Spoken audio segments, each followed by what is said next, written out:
very much appreciate the UN Human Rights Office for calling out the Kenya police for failing to facilitate peaceful assemblies and failing the test of legality, necessity, proportionality, and non-discrimination in the use of force. Firearms should never be used to disperse protests, but police are doing so here.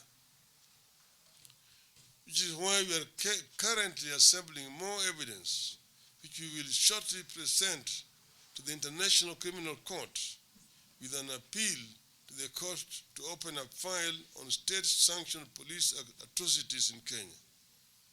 We have also seen constant verbal attacks on President Uhuru Kenyatta, the fourth president of the Republic of Kenya, with the withdrawal of security of his mother, Mama Ngina Kenyatta, the attack on his son Jomo by uniformed people claiming to be police, and the attack and vandalization of the Kenyatta family Northland farms, and also the company of yours truly.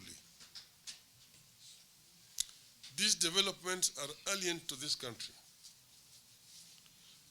As a country, we adopted an unwritten rule that for the sake of stability and dignity of our nation, we shall as much as possible let the retired president live in peace.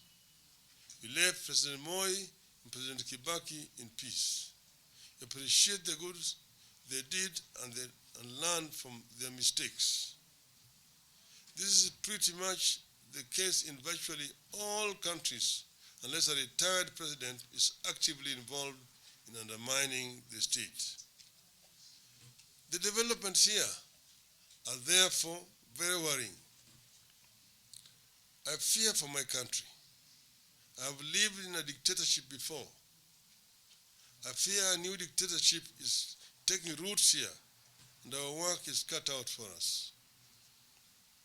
We therefore see this as a time of great fluidity for Kenya and the region. If Kenya goes off the rails, it will take down with it huge chunks of the East African community, the Horn, and the Great Lakes region.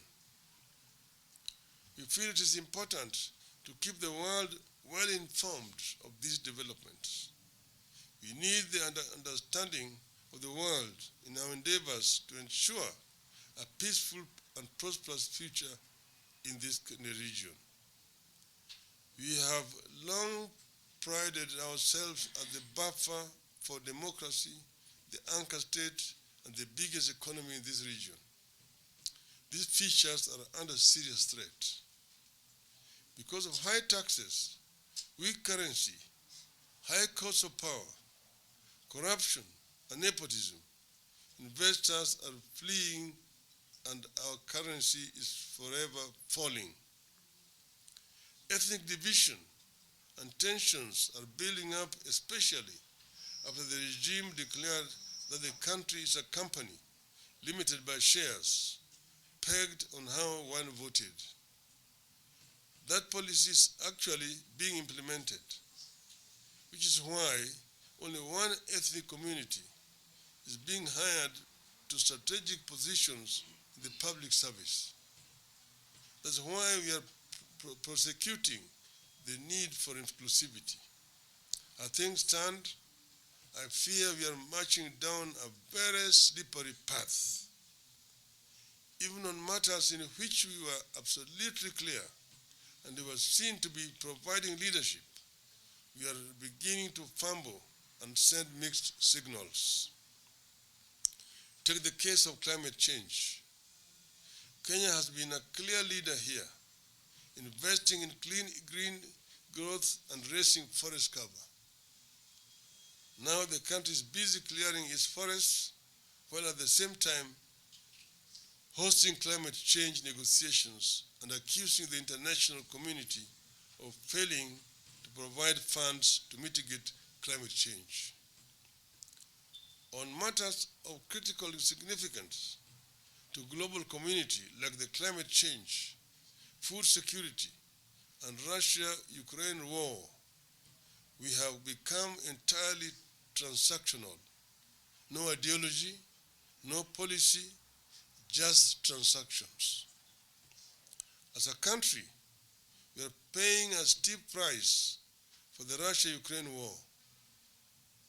When Russia invaded Ukraine, Kenya took a principled stand at the UN that won international applause. We supported multilateralism against unilateralism.